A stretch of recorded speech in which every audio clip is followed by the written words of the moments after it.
Mister, si sta lavorando molto qui a San Zeno di Montagna, una settimana importante per iniziare nel migliore dei modi la stagione.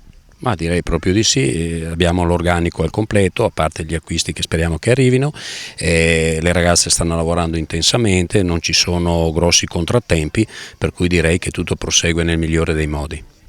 Ci sarà un po' da impostare questa preparazione in maniera un po' diversa dal solito, perché non si conosce quando si giocherà in campionato, non si conosce quando si giocherà la Coppa Italia, la Supercoppa.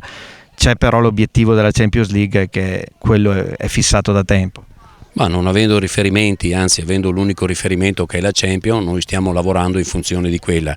Poi quando arriveranno i calendari vedremo se ci saranno da fare delle variazioni o meno, però noi ci stiamo preparando tenendo presente queste date che sono le uniche certe. È un Verona sempre più internazionale, è arrivata una danese, una scozzese, forse ne arriverà qualcun'altra.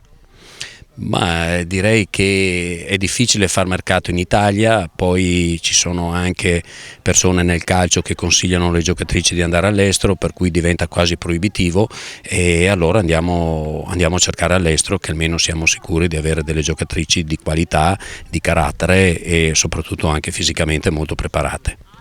Si stanno giocando i preliminari di Champions League, quindi avrete anche un orecchio, un occhio interessato a queste partite, perché da lì potrebbe uscire l'avversaria del Verona.